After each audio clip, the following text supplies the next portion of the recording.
the mountaintops, won't you come follow me? I'll take time to notice all that I see. And after I've come so far, you know where I'll be. I'll fly away, fly away, fly away, fly away home. I'll fly away, fly away, fly away, fly away home.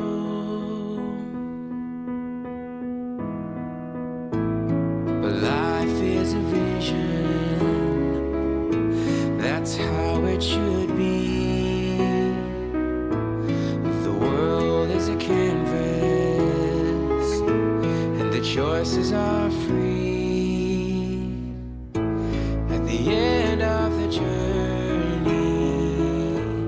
where all is complete, they'll all wonder where I've gone, but you know where I'll be. I'll fly away, fly away, fly away, fly away home. I'll fly away, fly away, fly away, fly away home.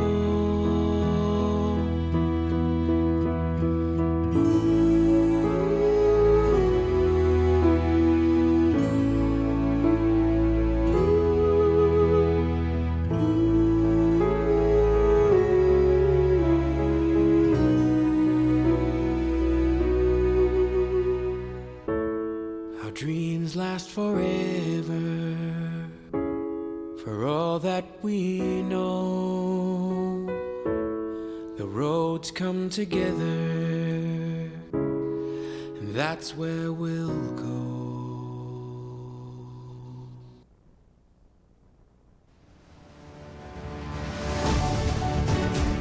For as many accolades and celebrations.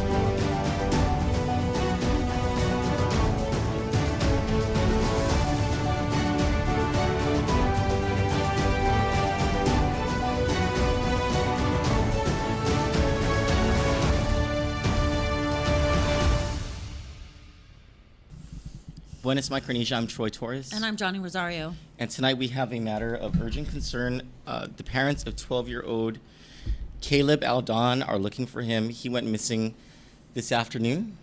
The mother was wondering, Mrs. Katrina Aldon was wondering why her son did not return home from school. He rides the bus, and so she went to the school. And nobody knew where he was except for a couple of students who said that they saw him get into a car. They cannot describe what the car looks like.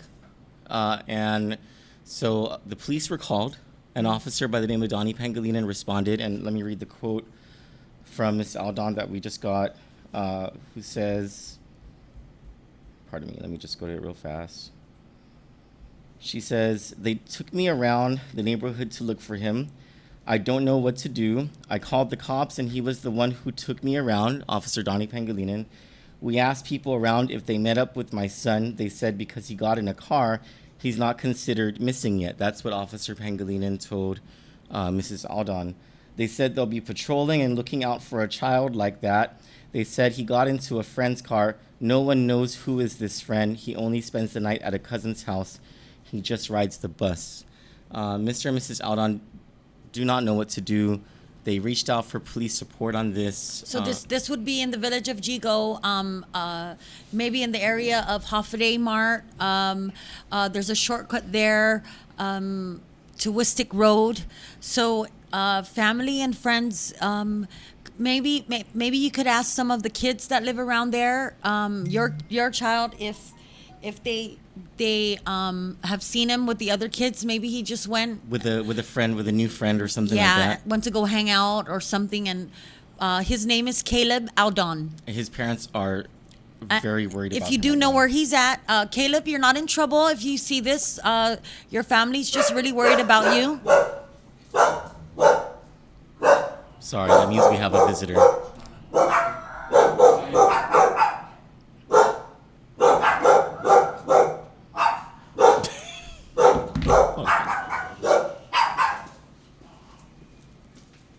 Caleb, or the number for the mom, her name is Katrina. It's 483-6030. His name is Caleb. The family's just concerned, and I believe there's a process for this police to go through. Oh, that's so cute. Hi.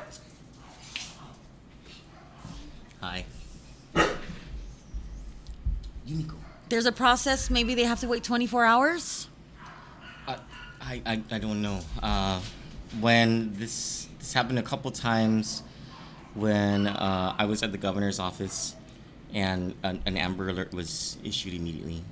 So I don't know what the circumstances are here, except for what Ms. Aldan has told us. We also have a quote from Superintendent John Fernandez, who says, "I don't have a lot of details at this point, but we are working on a report of a student from FBLG that did not go home after school."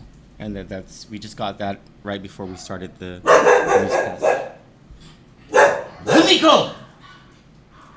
Hey!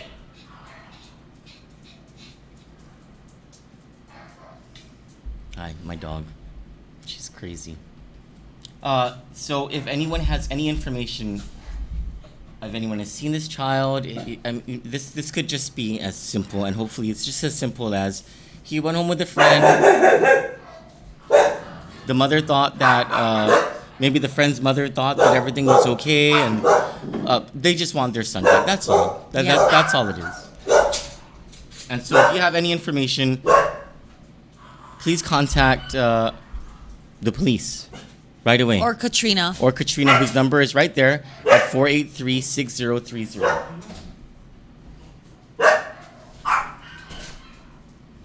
Sorry. My dogs are going crazy. And they're cramping our style right now. Yumiko!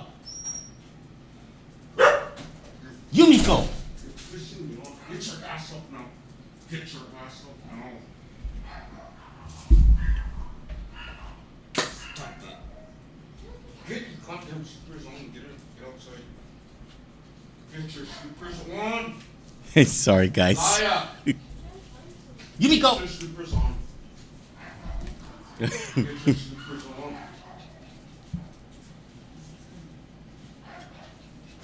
Get outside. Get off. Sorry, we're having a canine domestic here. My dogs are crazy. And anyway, so hopefully this turns out for the best. We also contacted the governor's office to see if there are any developments on this, or if an Amber Alert has been issued or will be issued. And the governor's office is following this right now, and I believe they are in contact with Miss Aldan and Mr. Aldan. Hopefully this turns out well. And again, if you know where Caleb Aldan is, if you've seen him, no one's in trouble. The parents just want him home. Please just call the number 483-6030 right away. If Caleb is in any trouble, if he is in any danger, please call 911 right away. Right. Okay? We can't get off that. Yeah. Yeah, you just give us a second, guys. So the number again, 483-6030. If you know where he is and he's not in any sort of trouble, if you have any reason to believe that his life is in any risk or danger, please call 911 right away. Hi, Chalu. We had canine domestic just for the last few minutes. Sorry about that. My dogs are crazy. The name of the dog is Yumiko. If you didn't hear me screaming that. And if you're looking at Kandit, it seems like kids shouldn't be around, but kids love it here, and they never want to leave. Just letting people know, okay? And I must love these kids because I do. I love these kids because otherwise, like, I'm not a kid person. I'm not a Chuck E. Cheese person. As a matter of fact, I believe it should be shut down because of its close association with gaming machines. However, I do love our Kandit children very much. Yeah, and they like to talk. They speak their mind here. Yes, they do. in the office. There are some bloopers that we'll have at the Christmas party. You'll just love it very much, and might probably get us into some trouble. So hopefully that story turns out. Okay, let's go ahead and take just a 1 minute break so Can we we do can this? regroup. Can you open this on your computer? Is that it's another an picture? It's an Oh, updated okay. photo of Caleb. Okay, yeah. Is it on WhatsApp? I'm sending it to you now. There you go. Cello, are you able to see my screen? Yes. Okay, I'm just gonna download it real fast, and then open it up.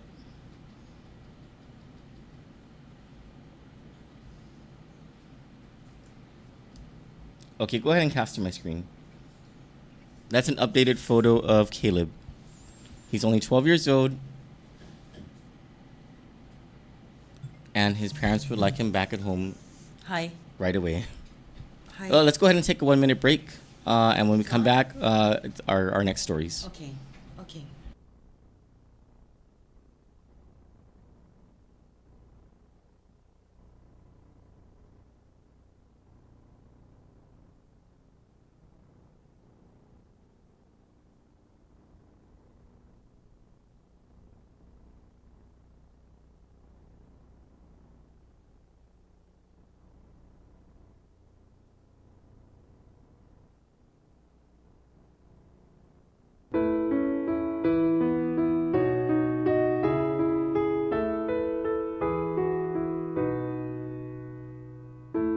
I'll ride with the horses,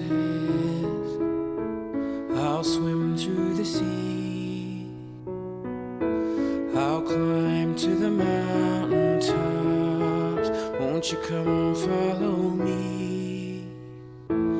I'll take time to notice all that I see, and after I've come so far, you know where I'll be. I'll fly away, fly away, fly away, fly away home. I'll fly away, fly away, fly away, fly away home.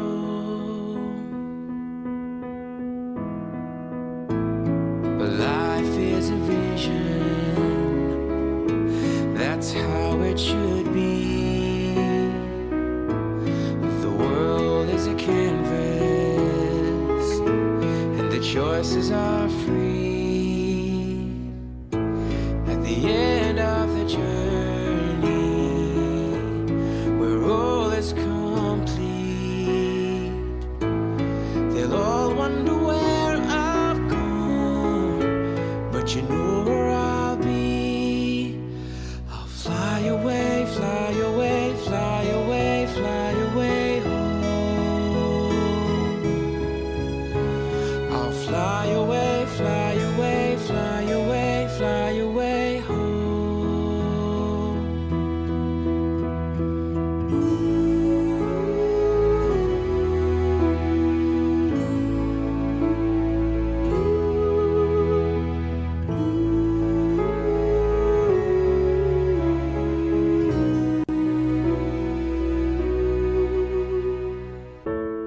Our dreams last forever, for all that we know. The roads come together, and that's where we'll go. I just want to. There's comments about Ashardine, the video of his anniversary. I just want to say, it's a very sad video. Every time I watch it, we need, instead of just being sad, we need to all come together and fight this law. That's the reason why Ashardine died, is because of the medical malpractice. Doctors just didn't care. SDA clinic, Dr. Shinshin Miyagi, and he died at GMH. So if we can, how we feel about that video, if we can just still, we still need a little bit more push into getting this law repealed, a referendum, something, so that these doctors can be held accountable for how they treat their patients. Mr. Lebowski, Asher Dean's father, wrote a memorial running up to the 1 year anniversary of his son's death, and I want to read that right now. He says, and his birthday was June 15, 2013. He died October 31 last year. He says, Dear Asher, our beloved son, we love and miss you so very much. Our lives have not been the same and never will be. A year ago today, October 29, I walked you into the Seventh-day Adventist clinic and had no idea that it was the beginning of the end for all of us. I have gone over those last few days in my mind 1,000 times. I see many decisions that I made, and maybe with each of them, if I did something differently, you would still be here with us. We miss you very much. The bottom line, you trusted me and I failed you in the worst of ways. Sure, I can blame the incompetent doctors or so many others, and they are at fault, but I am your father. I will always be your father, and I should have not trusted those people.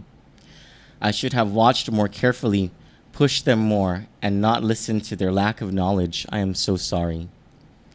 Your mother always said that you idolized me, and I could also see that you looked up to me, imitated me, learned from me, and trusted me. I used to love to watch you do everything.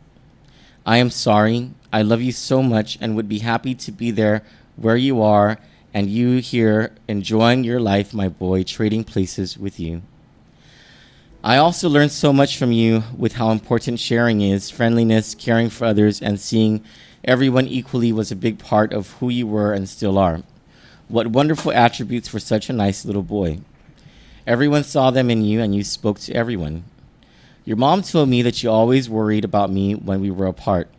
Just knowing that makes me feel so special in your eyes. That is the best gift of all, to know how much that you loved me. I loved to watch you when you greeted people, even if you did not know them. I could hear me in you when you would say, "How are you doing today?" or when you would wave at people. You spoke to everyone, and it always made me so proud to watch you. The butcher at the supermarket would call to you from a distance, "Asher, Asher." And the cashiers and other staff all made a point to talk to you and greet or even hug you. You really had some charisma going on for a little 5-year-old, but I am always watching and proud. Even when overseas traveling, kids from other countries, I could hear them calling to you, my son. I always thought you would be famous when you grew up. Never did I think this would happen. I am so upset and sorry, my boy. Even after you left, people kept asking me, "Where is Asher?" I couldn't tell them. I am so sorry. I just walked away or say you are not with me. I could not say the words that you left us. I still can't say the words without getting so upset. I keep my head down everywhere we used to go, as I don't want anyone to ask me about you. I still avoid all the places we went to. I still see shadows in the store and other places we went to, as I did when you and Azrael used to be running up and down the aisles and yelling, getting things for us. Even other places I can see your image or thought I saw you on your scooter. Do you remember I used to take you to school at 6:30 a.m. with Azrael and then waited for your class to start at 7 a.m.? We used to play the slap hand game. The other parents were not used to seeing that and would stare at us. They told your mother that I would brush your hair at school before you went in and make sure you were okay. We had that little brush. I missed taking you to school so much and brushing your hair. I would give anything for a chance to brush your hair again. When you got out of school, you always had the biggest smile when you saw me. That is when I started to call you Mr. Smiley. I never thought in a million years that we would write that name as part of your grave marker. It's not supposed to be this way. I am old, you are young. I hope you do not mind that nickname, my boy, Mr. Smiley. Every day after your cute smile, while leaving school, you always want to get French fries, which I reluctantly agree to most times. Even the people at the French fries place knew your name and greeted you. I was so proud to see that and how you greeted them back. They loved to talk to you and thought it was interesting that you spoke 2 languages. All your classmates always greeted you and came to talk to you, and there you had that warm, cute smile that drew people in. I know you liked it when the girls came and spoke to you with that shy look you had, but you smiled to them. I miss that smile so much. I watch it over and over in the videos, but it's not the same. I miss you so much, my boy. Where are you? I miss being your father, watching you grow, and always wondering what you will do in the future. I knew great things. I'm sorry that I used to tease you when you were learning to snap your fingers. I used to ask you if you want ketchup with those fries, talking about your cute fingers. You used to get so upset, but I thought it was cute and funny when you got upset by that, so of course I do it often. You did a good job at snapping. Sorry, I did not say that more often. I know I never thanked you enough for all the things that you did for me, helping me with the laundry, find my glasses or keys, turning off the lights, remembering what we had to buy at the grocery store, counting the bags when we traveled, getting me water or a drink, etc., etc. I could always count on you to help me. Your memory was great. I would tell you what we needed at the store and you always remembered it, with a few added things. Even at a restaurant, you would go get extra things we needed like ketchup, etc. The last time we ate out together outside at GPO, do you remember that? I watched you struggle with that push ketchup dispenser to get ketchup, but you figured it out and you were so happy. That was our last meal with Azrael we all had together. You had KFC so you can get the toys. You didn't look sick. I am sorry. I did not see how sick you really were. Now I wonder if you did not want to tell me so that you can still play outside. You were and are such a brave boy, never complaining, just trying your best. Even in the hospital, you did not complain except for that darn oxygen mask, but you were not comfortable at all. I love you so much, my son. I am sorry that the doctor did not do his job, but I did not know that you were dying or I would have yelled at him more than I did. I am also sorry that you had to hear threats that they will call the police on during the second date. They seem to not know or care how important you are or that you want to be a fireman to save people when you get big. When we lay in bed the last night at Guam Memorial Hospital, I am still stupid as I did not still know how sick you are and no one told me. I asked many questions and they had answers. I thought my boys, big boy, will be sick a few days, then back to normal. I did not know they would not take care of you as they should have or even have a doctor see you. I, as your father, should have yelled at them to make sure. I trusted the wrong people and lost you and lost my life without you. The last night you blessed me by telling me more than once you loved me. You also told me that you wanted to go to Hong Kong again. I thought that's great. You will get better and we will go to Disney. You are my son. I should have known and I should have protected you. Please forgive me. Which trip did you like the most? I enjoy all with you and your brother Azrael. You boys had a great fun time in Bali. We were supposed to go to Vietnam in April, but I think now we will just put that off until we are together again in the future. You are our special boy now and always have been. We all miss you so much. Your mom spends much of the day still crying and thinking about you. Azrael is not the same without you. He lost his brother, but also his playmate and best friend. He needs you here with us and misses you so much. Your sister and of course the whole family miss you so much and talk about you always. I love you so much and I hope that somehow you can forgive me for not protecting you. I am so sorry, my boy. I pray that we will meet up again and be able to be a family again. We all love you, Asher Dean. I hope that you are okay there. It's 1 year, but seems like yesterday that we lost you. We love you and miss you very much, Dad.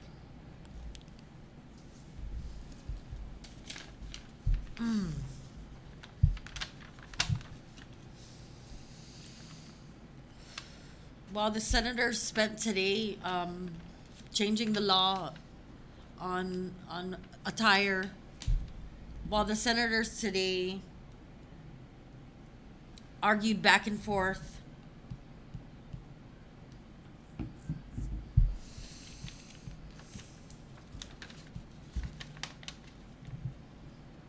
the film industry, funding the film industry when the film industry can fund itself. That's what our senators are arguing about today. Yeah. Well, we just got some good news from the governor's office that Caleb Aldon is home. Oh, thank you. Yeah. Someone brought him home? Yes. Thank God. Yeah, he's home now. That's yeah, good. Caleb's home, guys. And Mr. Lebowski wishes that his son was home. So, as we approach the 1 year anniversary of Asher Dean Lebowski, what we ask is that everyone sign that petition, that online petition, for senators to repeal the Medical Malpractice Mandatory Arbitration Act, and call your senators. There's 15 of them. They all have offices. They all have phone numbers. It's on GuamLegislature.com. They have email addresses as well. If you would like to know a phone number or an email address, just ask us in the comments and we'll provide it for you. And let senators know. You can find the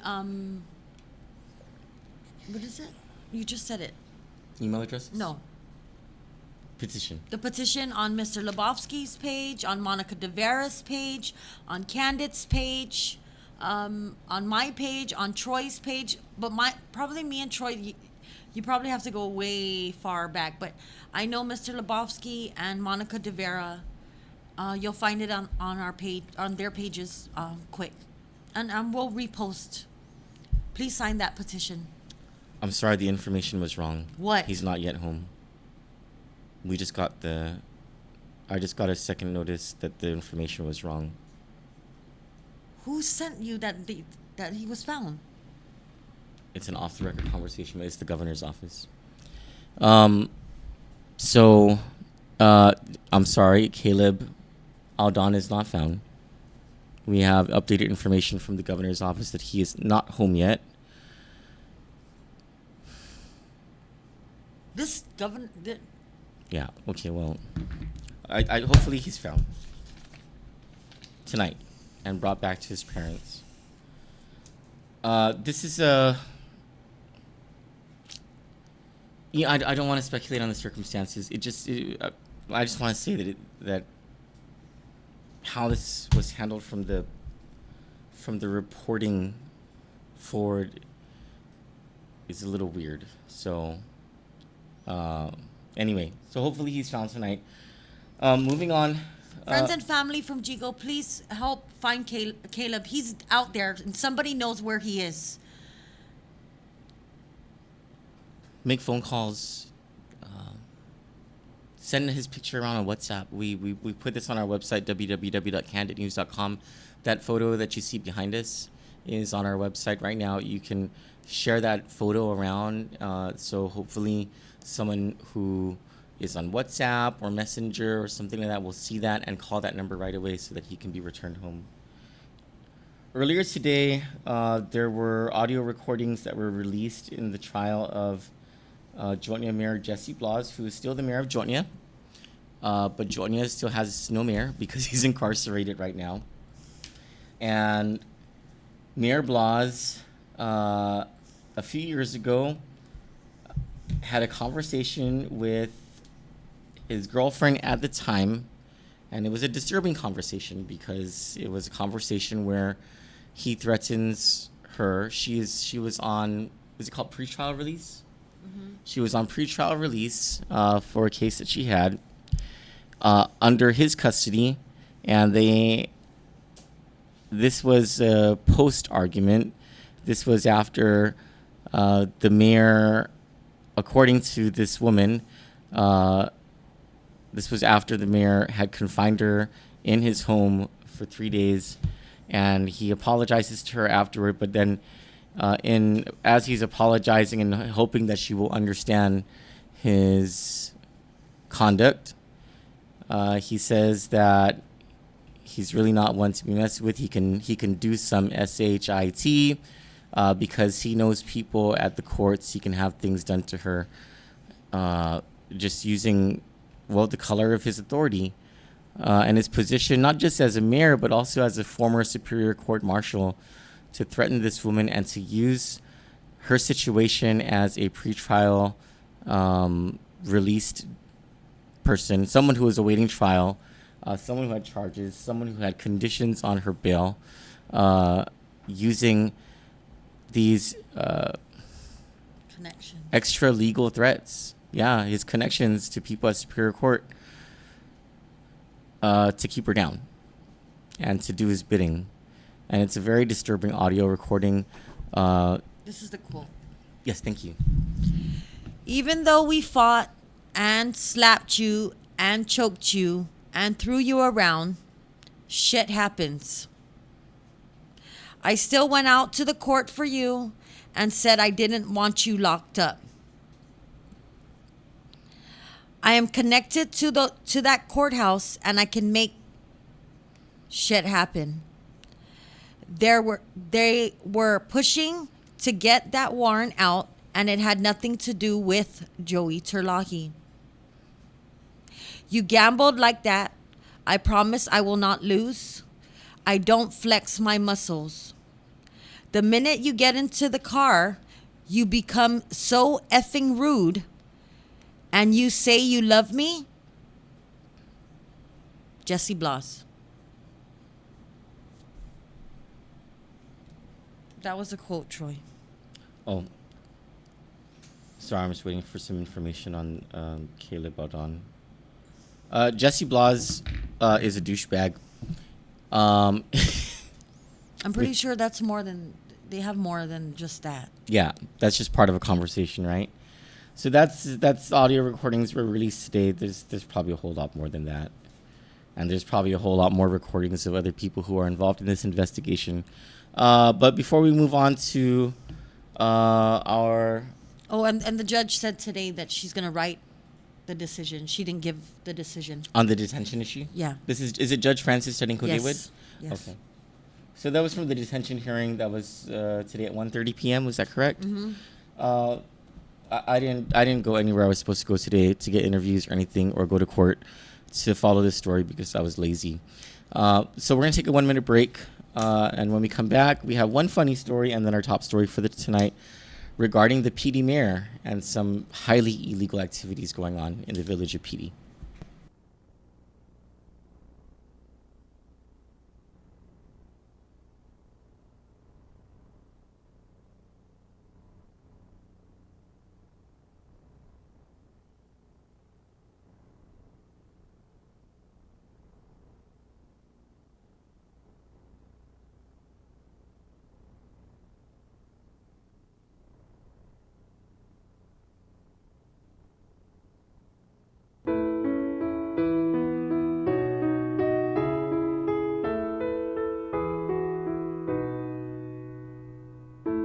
I'll ride with the horses,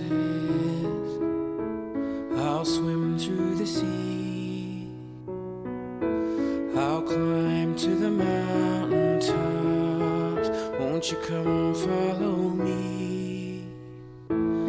I'll take time to notice all that I see, and after I've come so far, you know where I'll be. I'll fly away, fly away, fly away, fly away home. I'll fly away, fly away, fly away, fly away home.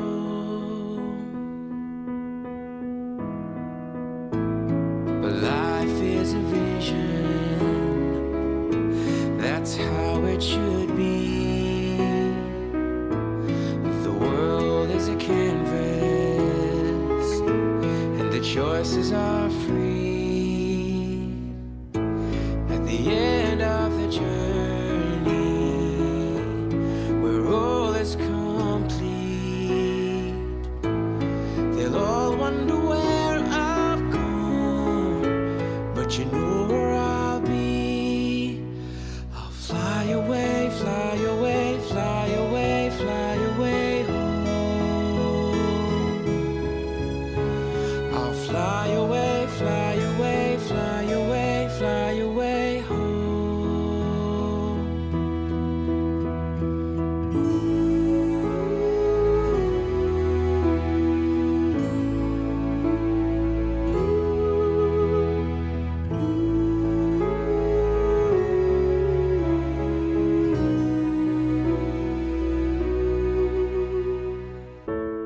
Our dreams last forever, for all that we know.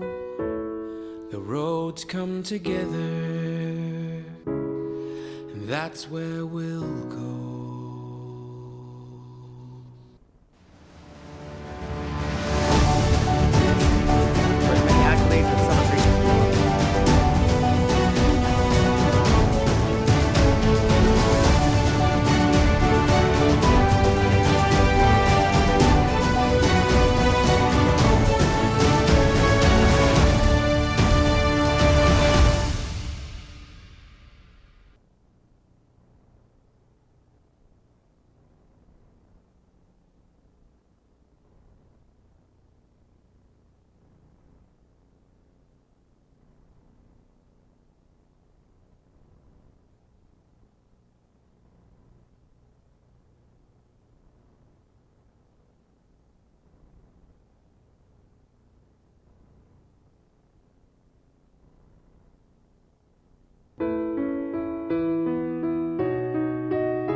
horses. I'll swim through the sea. I'll climb to the mountain tops. Won't you come follow me? I'll take time to notice all that I see. And after I've come so far, you know where I'll be. I'll fly away, fly away, fly away, fly away home. I'll fly away, fly away, fly away, fly away home. But life is a vision, that's how it should be. The world is a canvas, and the choices are free. At the end of the journey, where all is complete, they'll all wonder where I've gone, but you know where I'll be. I'll fly away, fly away, fly away, fly away home. I'll fly away, fly away, fly away, fly away home.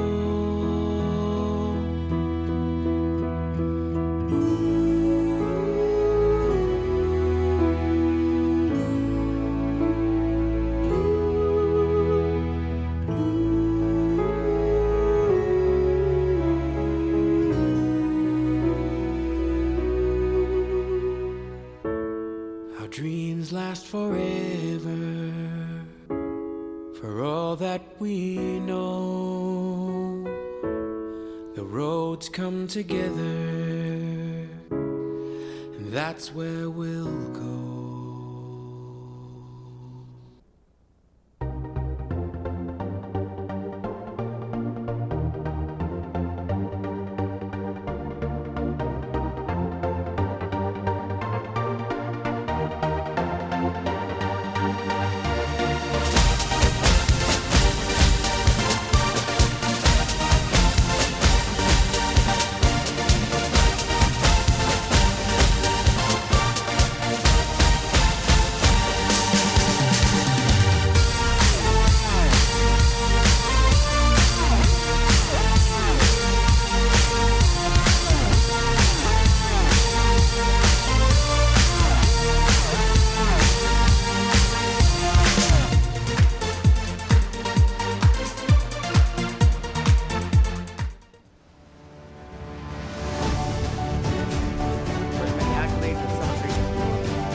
Welcome back. Another locally acquired dengue fever case confirmed. On Monday, October 28, the Guam Public Health Laboratory of the Department of Public Health and Social Services tested and confirmed another positive case of dengue fever. An epidemiologic investigation has determined that it is a locally acquired infection. This brings the total number of confirmed locally acquired dengue cases to 11 and 7 imported cases. DPHSS continues to receive reports of suspected cases as a result of the department's increased community outreach and timely reporting by Guam healthcare providers. As a reminder, the dengue virus is transmitted to humans by the bite of an infected mosquito and cannot spread directly from person to person. The community is advised to avoid mosquito bites and eliminate its breeding sites to help stop the spread of dengue virus. The DPHSS epidemiology and surveillance team continues to investigate any newly confirmed cases. Additionally, DPHSS, through its vendors, continues to conduct pesticide application in areas of surveillance identified by the DPHSS.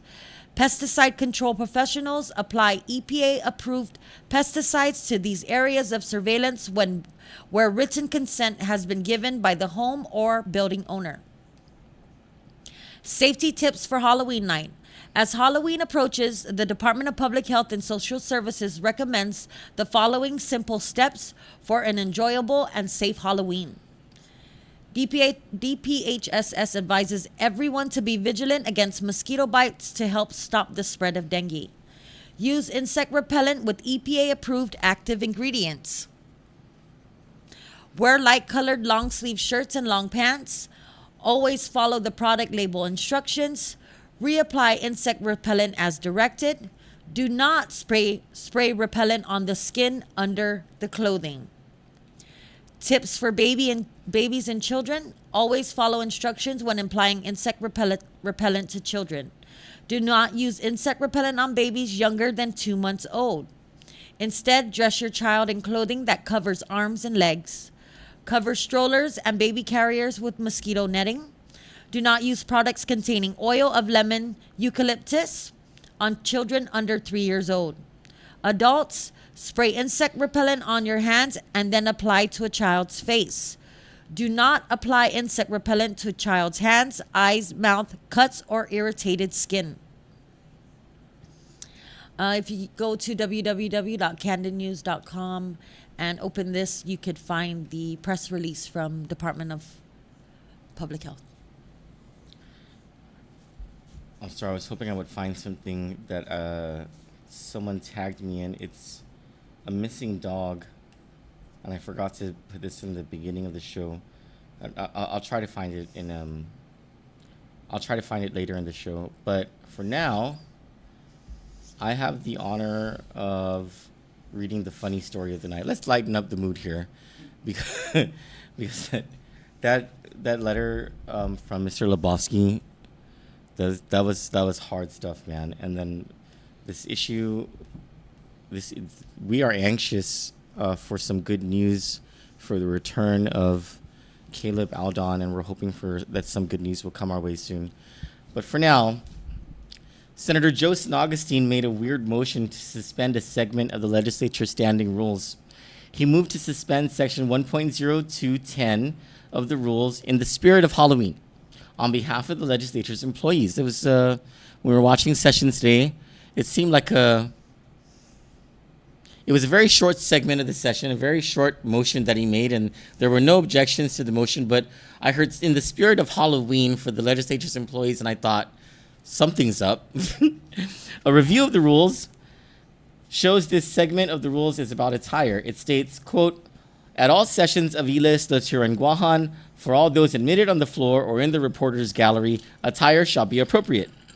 T-shirts, shorts, sandals, jeans, and zoris are not appropriate. The sergeant-at-arms shall exclude anyone not appropriately attired," unquote. The legislature is expected to be in session through Halloween, so the employees are putting on a display of their costumes while the senators are in session. It is unclear whether any of the senators will dress up in costumes for this event, though we humbly believe many of them have been wearing masks for quite some time. We are able to confirm that Senator Amanda Shelton will be going to session as a gambling vampire who sucks the blood out of the poor families of Guam. She will be wearing her standard gray or black business suit without any makeup. Meanwhile, Senator Louise Borja Muña will be going as herself in commemoration of the biblical story of Jezebel from the tower. Just look at that. Homewrecker.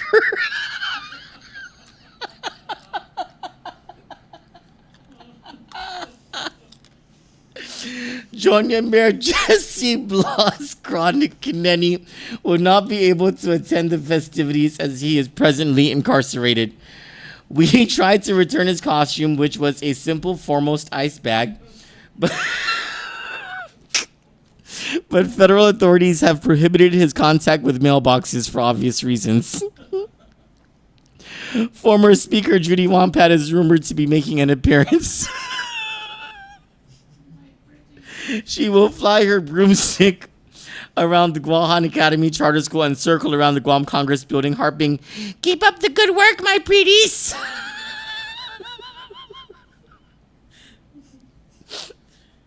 This is my favorite. Senator Kelly Marsh (parentheses Titano) has not yet decided her costume. She will either show up to session as a Titano, the ancient Pulatat bird, or as Rachel Dolezal, the former NAACP leader who was outed as a white woman pretending to be black in 2015. You see the striking resemblance? Look. Senator Joseph Augustine will be dressed as a former Revenue tax inspector with absolutely no ties whatsoever to the Bank of Guam or to Guam Music Inc.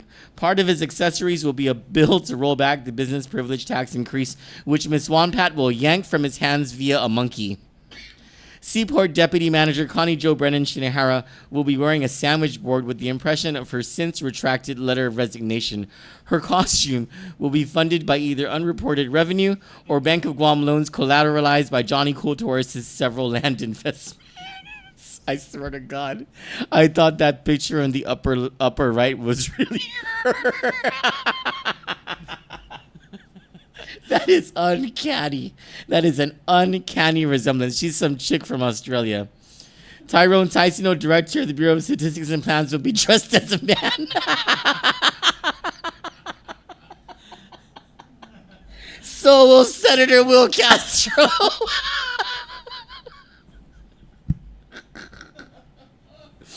KUAM News reporter Chris Barnett, as we understand, will be conducting interviews as a sober man who is not obsessed with Congressman Michael Sinicolis. Former Congresswoman Madeline Berdallo will be having her hair done throughout the occasion. Governor Lulian Guerrero will be dressed as a nice person with zero personality who keeps her campaign promises.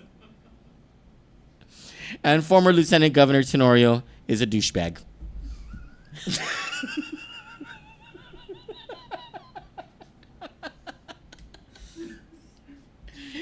And yes, ladies and gentlemen, you can make this stuff up.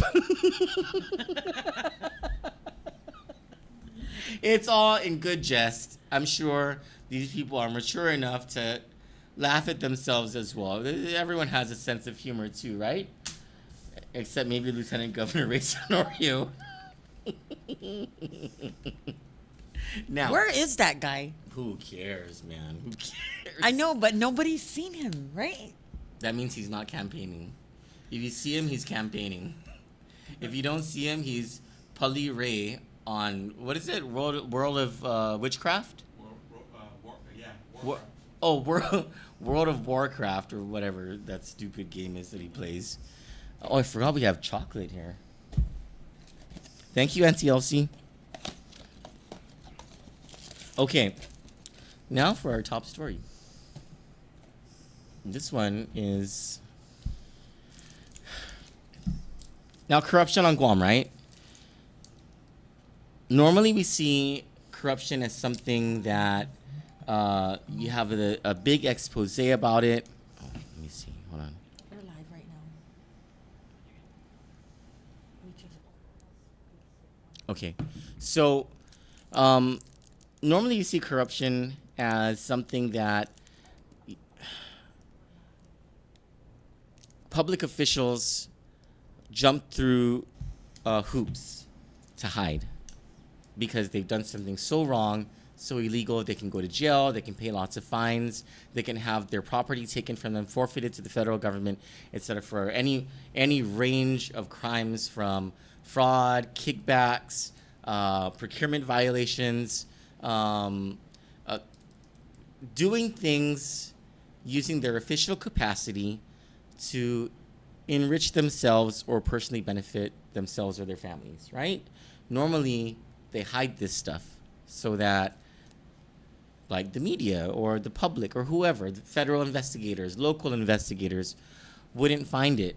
Well, as we've been going about our investigation into the Dan Tidinko land scam, it has involved the municipality of PD, which is led by not just PD Mayor Jesse Alec, but also the Municipal Planning Council of PD. Now, just keep in mind, as the picture shows, Pika's best of Best of Guam 2019. Mayor Alec was chosen as the best mayor. I think people may want to retract this honor after we do this story. And he is his flower shop, which is called Heaven Sent, was chosen as the best flower shop on Guam, probably because it gets lots of government revenues. Now, we'll explain that in just a second. As we've conducted our investigation into the Dan Tidinko land scam, we've come across corruption that is hiding in plain sight. The guy didn't even care to disguise this stuff. If you can go, and we'll show you these documents and where you can find these documents if you want to look for it yourself. Can we pull up that list of non-appropriated funds? If you go to the Mayor's Council website, this is what a portion of this website looks like, where you go to a non-appropriated fund reports. And that's what's showing on the screen right now is fiscal year 17, 18, and 19. There isn't too much left under that in that screenshot under fiscal year 17. And if you're wondering why there are only 4 villages in FY19, 1, 2, 3, 4, 7 in FY18, and I believe only 5 or 6 in FY17 who have reported, and you're wondering, don't we have more villages than that? You're right, we have 19 villages. In FY19, 15 villages did not report their non-appropriated funds. In FY18, 12 villages did not report. In FY17, 14 to 15 villages, or 13 to 14 villages did not report their non-appropriated funds. What are non-appropriated funds? Well, when an agency, and like a mayor's office would be considered, in this case, like an agency, right? When an agency doesn't receive funding from the government, but receives funding from like a private sector partner or from a grant, that's funding that went directly to that agency that the legislature did not appropriate. That's why it's called a non-appropriated fund. In the case of the Mayor's Council, they have unrestricted access to their non-appropriated funds, meaning it's not like this funding goes to the Department of Administration where everyone else's funding goes through unless you're an autonomous agency. It doesn't go through the Bureau of Budget and Management Research. Those two agencies which provide vital, critical financial controls and accounting of public funds are not involved in the receipt and expenditure of funds that go into the mayor's offices, right? For these non-appropriated funds. That's why the legislature requires that these mayors report it, yeah, except for the past few fiscal years. Actually, there's not one fiscal year that we were able to look at in that list where every single mayor's office reported their non-appropriated funds. And we're not talking about just hundreds of dollars in a change cash fund. Did I say that right? Change cash fund? Change fund. In a change fund, we're talking about tens of thousands, hundreds of thousands of dollars in accounts alone. Like, for example, there is this idiotic law that the legislature passed that allowed the villages of Chalampago Ordot and Inarahan to receive funding directly from GBB, the dump, the consent decree. What do you call that thing? The receiver. The receiver to donate hundreds of thousands of dollars every year to those two villages as the community host benefit recipients. Because Ordot is where the dump is, Inarahan is where the new landfill is. So the legislature said, GBB, why don't you go ahead and donate that money to these two villages, and these two villages will be responsible for the expenditure of that money. Now, Kandit is going to go full throttle in a look at all of these villages and their non-appropriated funds and their expenditure of public funds, because something is very fishy on a cursory review of these reports, just the reports that have been filed. That doesn't even include the reports that don't exist, but the accounting of the financial affairs of these non-appropriated funds in all of the other villages. But on PD alone, when it comes to this relationship between RTI, GTA, Telegram Holdings, and the Village of PD, and Mayor Jesse Alec and the Municipal Planning Council, we found in emails back and forth between Mayor Jesse Alec and Dan Tidinko, the Executive Vice President for blah, blah, blah at GTA Telegram Holdings. This is regarding the Santos Memorial Park and the old basketball court property across from PD Catholic Church. The trade-offs that happen so that GTA could get access to those properties, right? There was a quid pro quo in one of the emails that we found. Can we put up that email between Dan and Jesse? Jesse Alec on November 15 last year, Thursday, November 15. Now this is in the advent of the passage of that law. Mm-hmm. He says, "Hi Dan, one of our PD ladies applied for a position with GTA. Would you know if they are actively hiring or is it to build a list of applicants? Thanks so much, Jesse Alec." This isn't just a PD lady, as Mayor Alec calls her. This is his niece. Yeah. This is his family member. There's a quid pro quo that happened between Dan Tidinko, between GTA and PD Mayor Jesse Alec at the same time that Mayor Alec was negotiating a lease for the old basketball court with Dan Tidinko at GTA. This is a kickback.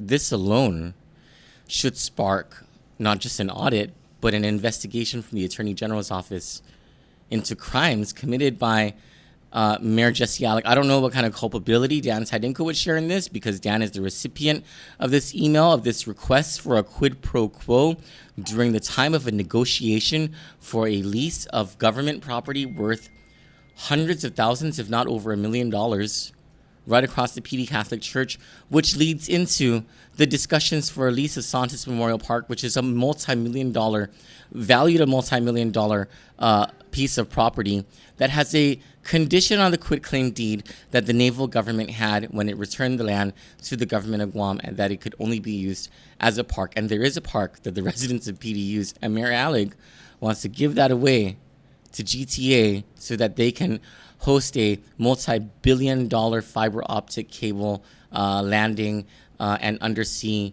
operation. It's sick. And here we have, in the advent of all of that, the mayor trying to get his niece a job over at GTA, the same company where he's negotiating these things to happen. But that's not all. That sure as hell isn't all. Now, because of this one thing that we found, we started to look at other things in these non-appropriated funds. Can we bring up the water bill?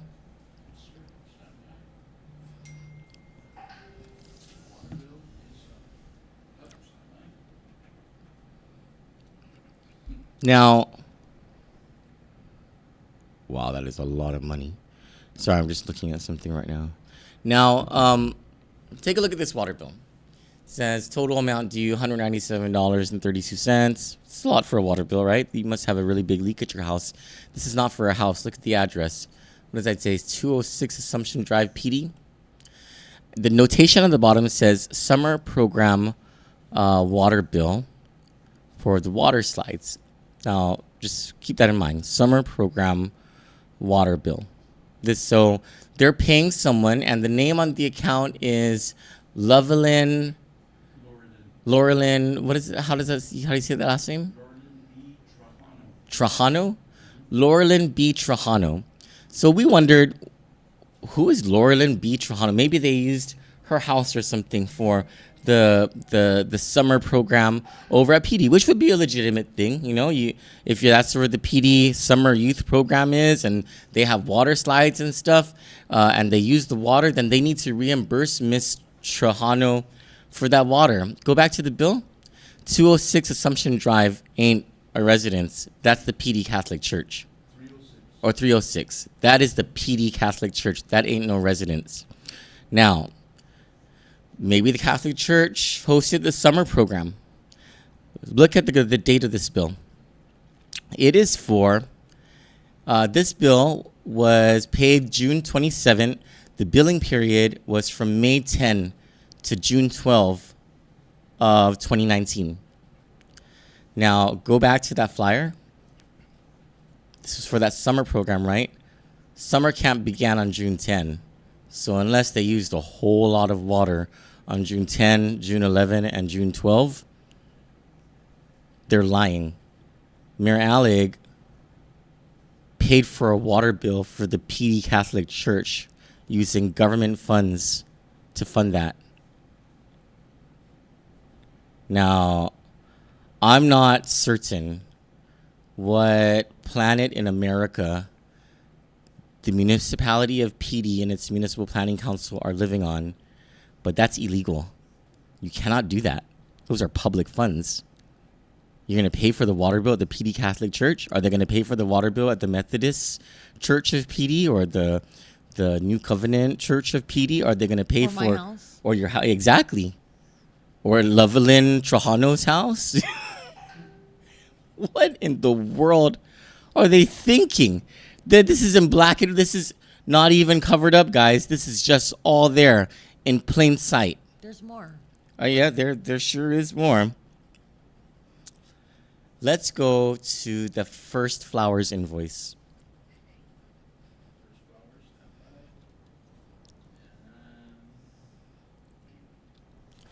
Now, that's a lot of flowers. $1,956.50 in flowers. Invoiced from Ultra Marketing, which is a flower distribution company, to Heaven Sent. And this was for all of the flowers that would be, can we put up the float? On the PD, the Village of PD's float.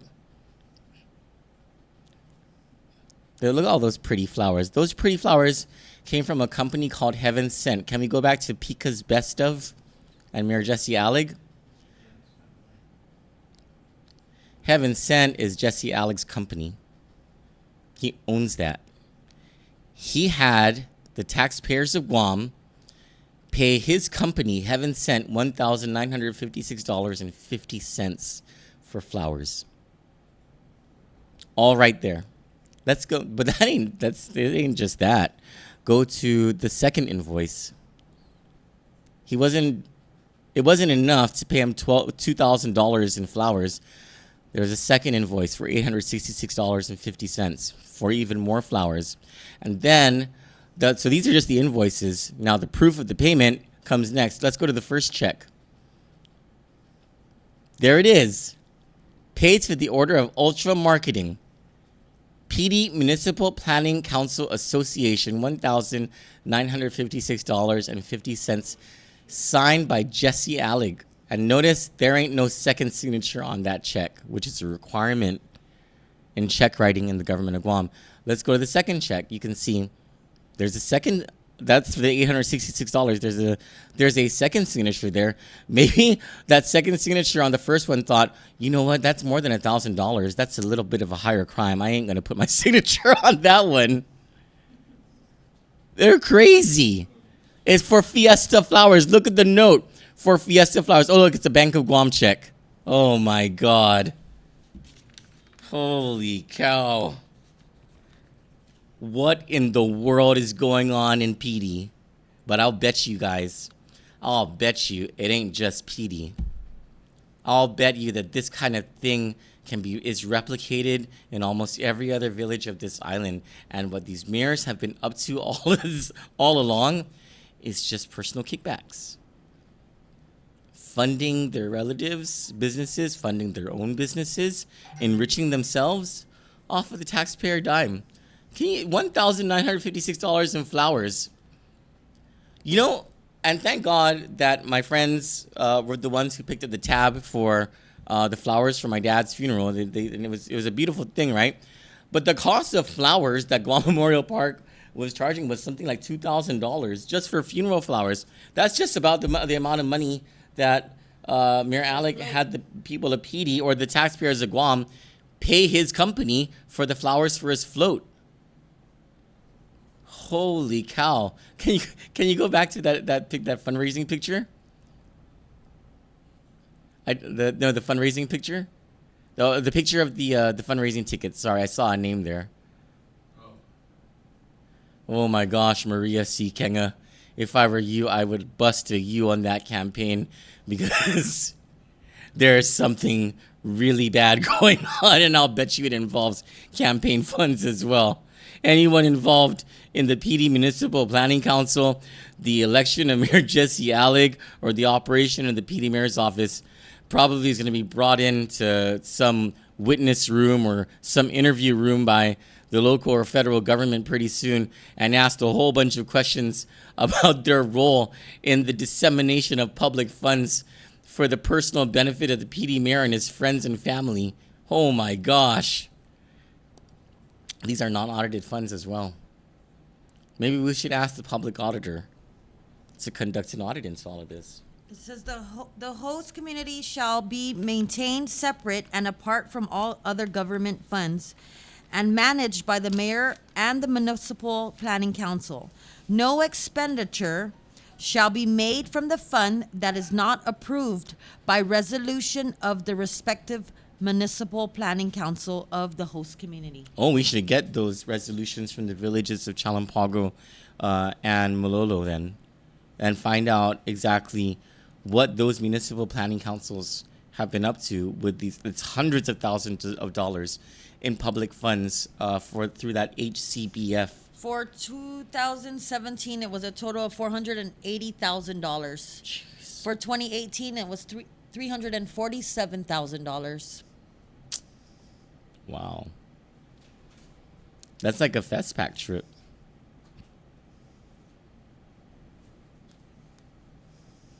All in black and white, folks.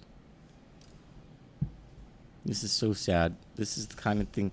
This is how our leaders treat us. I wonder how many people are working for GTA, or Dan just skipped out on that deal too. Huh? What? Like he said, I got my lease, Jesse. Screw you. Yeah. He is a jerk like that, though. Well, he did it with the basketball court. It's quite possible. It's quite possible that Terilyn Tahaji didn't get that job that Mayor Allig was trying to get for her in his quid pro quo. I cannot believe they have all of this in writing. Like, what about it's the crazy. Philippines? Oh, we're working on Okay. that. Yeah, we're working on that. Sorry. Yeah. That's hopefully tomorrow. Hold on. Let me look at something here. Jeez, that's a lot of freaking money, man. Did we get anything regarding Caleb? Nothing. Anything yet? Okay. Let me message them on. But can we put Caleb's picture up? We're done? Yeah, we're just going to comments. Oh, we're doing that. We're doing that tonight. Which? See, I told you. We were supposed to wait for. Okay. Do you have them? Prim, do you have the email? The picture of the email regarding the passport? Can you put that up? There's one more thing about Mayor Allig. On January 14, he had a meeting with Dan Tidinko at Dan Tidinko's restaurant Cracked Egg here in Tumon. This was this year. Also on January 14, go to the email. Hi, Dan. Attached is a copy of my passport. Thanks much, Jesse Allig. Now, what in the world would Dan Tidinko need with Jesse Allig's passport? Except if Dan Tidinko was purchasing a plane ticket for Jesse Allig. That's the only reason that he would need his passport. If Jesse Allig was getting phone service from GTA, Dan Tidinko would have asked him for his driver's license. Or his Guam ID. Or a form of ID. Some form of ID. But for Jesse Allig to give a copy of his passport to Dan Tidinko on the same day that they have a meeting at Dan Tidinko's restaurant. What time was that meeting at? Can we go back to the calendar? From 7:30 to 8:30 a.m. And the time of the email? 2:55 p.m. on the same day. We're waiting for Mayor Allig's response to our questions regarding this sending of a passport to Dan Tidinko, but Someone says Alec looks like such a happy dude. Hard to imagine malice. more likely that he was manipulated by more seasoned corrupt individuals, i.e. Tidinko. I tend to agree, but there are these smaller things though where you cannot you cannot he cannot escape culpability for intentionally trying to game the system. But maybe he thought, these are so small. This is not like the big corruption stuff or whatever. But still, Do But you think he realizes what he did to the kids? I think maybe he didn't think about it, which I don't know, which makes it worse, right? But Jesse is overall a nice guy. He really is. So is Governor Eddie Calvo. Still the most corrupt, well, maybe now the second most corrupt governor in Guam's history.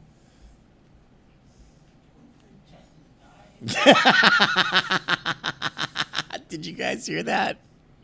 Did you guys hear Prim?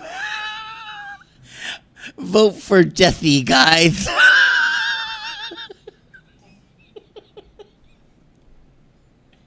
Let's read the comments. Hold on. What do I say? Is that The mom?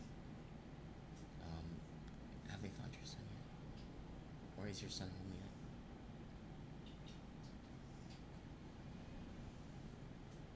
Yeah.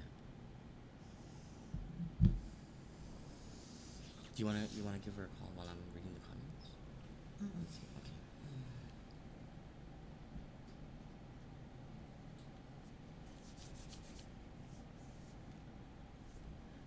Jacqueline Cruz Nicholas says of Caleb, he is not a runner. This is the first time ever that it happened. Shoot, the comment just disappeared. Sorry.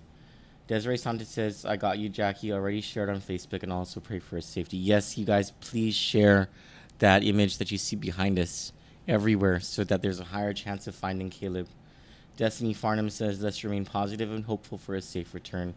Jackie St. Nicholas says, thank you all and God bless. John Duenas says $1.5 million that Tina wanted to give to the Munya brothers. This is regarding the Film stuff. Yeah, the honest to God, the legislature spent 6 hours today on that on that film bill, and I kind of had the same thoughts that you did. Like, well, it's a lot of time to spend on this bill. Like, aren't there other things that we need to discuss? And they're trying to create a new industry or whatever, but I don't know. I had the same thoughts you did. Does the government in the States provide money to the film industry? No, I think Hollywood makes lots of money on its own. I don't get this. I I don't I- get this government. I don't. Me too, Channel. What? Is tax these off-island production companies that come to Guam What do you mean tax? or have them pay a fee, I guess. So charge them a fee. No, that's so weird because they have a whole QC program for the film industry. That doesn't make any sense at all. If the government's gonna give them $1.5 million, that's not taxing. That's giving. Oh my God, Jacob Nakamura, who's been commenting under Kandit, says, "Why is Joe San Augustine wearing all that makeup? Looks like my uncle at his own funeral." Bobby St. Nicholas says, "What? No one is dressed up as Shrek or a donkey? Oh my gosh, we're not done with all those senators yet." Troy just pulled that story out of his butt today. It was so He funny. didn't. He's like, Cello, I need to go for a run. I can't write. There's nothing sinking in. So I said, okay, go for the run and we'll see how you feel after. Oh, And the session was playing in the background, and nothing was like I wasn't interested at all, right? uh-huh. And then all of a sudden, I hear Joseph Augustine say, "I move to suspend rule blah blah blah blah blah, in the spirit of Halloween." And I was like, "In the spirit of Halloween? What is this? This is weird." And I look up that rule, and it's about attire, and I'm like, "Oh, oh, they're gonna be in costumes. Oh my goodness, this is a great story."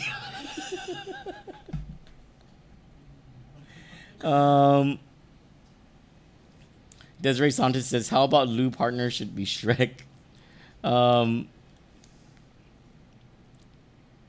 Oh yes, Brandy, Godiva chocolates. Thanks to Auntie Elsie. She loves us here. Desiree Santos says Tenorio is a liar. He said he will help us, but he did not help. Ooh, Desiree, send us that story. Dar Moses says, "Hi, my favorite news. Can you let know about my mother-in-law, Maria A. Mofness?" Oh, okay. Maria Mofness family and friends viewing is tomorrow, Wednesday, from 10 a.m. to 11 a.m. at Guam Memorial Park. It's beautiful there, by the way, to have a viewing there. Yeah. It's that place is beautiful, right? It was really hot outside, but when in the My food sister's area. buried there. And then funeral services for Maria Mofness will be at Guam Memorial Park on Thursday, October 31, from 9:30 a.m. to 12:30 p.m. Again, for Maria Mofness, friends and family, her viewing is tomorrow from 10 a.m. to 11 a.m. at Guam Memorial Park, and then on Thursday, her funeral from 9:30 a.m. to 12:30 p.m. Deneen Eklund Brown says, "I love your news. It's real news, and you provide the truth." Thank you. Jacob Nakamura says, "Rutro Bear Alec." Raggy? This is the third time I've read this from John doing this, and I haven't been able. Man, I'm sorry, John. The every day it gets super cramped, but he's reminding us. How did Joey St. Nicholas from the fire department get classified? Did he resign first, then applied? This is what John Duenas is asking. He made that position himself. Yeah, it was. Yeah, I remember that. It was the deputy fire chief position, right? Mm-hmm. And it became classified. Caritas LG says PD likes pretty flowers. Jacob Nakamura says, "Who are the members of the council?" I don't have a complete listing with me, but they include. They're probably gonna have the Gura hearing. Oh yeah. Mm-hmm. I mean, they have a fiduciary responsibility to those funds. That this is not. I mean, they may not be paid council members, but they are appointed government officials nonetheless. And what they did, the votes they took, they may just be as culpable as PD Mayor Jesse Alec. I would be careful if I were them. Mm-hmm. I mean, I guess the time for that's already passed. John Duenas asks, how many bodyguards are assigned to Ginger Cruz while she is on Guam? I can think of about 5 jokes right now dealing with Ginger Cruz and bodyguards that rise to the level of Luis Borja Muña going as Jezebel to the legislature's Halloween costume party. Caritas LG says, Alec looks like such... Oh, you already read that, right? Caritas LG replying to Kelly says, why the heck does Ginger Cruz need bodyguards? Sheesh, when people believe their own hype. Zanine, we are praying with you that Caleb is found safe. Thank you. Vincent James Cruz says, prayers for all. Good night. Be safe. John Nguyen says, Joseph Augustine sounds like that actor Jackson from Die Hard. Joseph Augustine is the one who signed off on those DRT game room machines. When he was an inspector. Yeah. No, but who's the actor Jackson from Die Hard? Samuel L. Jackson. You're right. He does sound like that. Tammy Jean Walters says, got me laughing hardcore. I didn't get a response from Caleb's mom, so... Jacob Nakamura, that freaking nerd, is calling... He says, first of all, Troy, who watches the legislative session as background music? Jacob Nakamura does, okay? Even to go to sleep, Jacob Nakamura listens to the legislature session as background music. Oh, here are the names for the mayor's municipal PD. Jesse Alec, Faye Carbolito, Yvette Cruz, Michael Ibio, Ria Borja, Jolene Leon Guerrero, Deborah Kenga, Jennifer Gumatautau, and Joseph Tanantongo. Interesting. Can you What?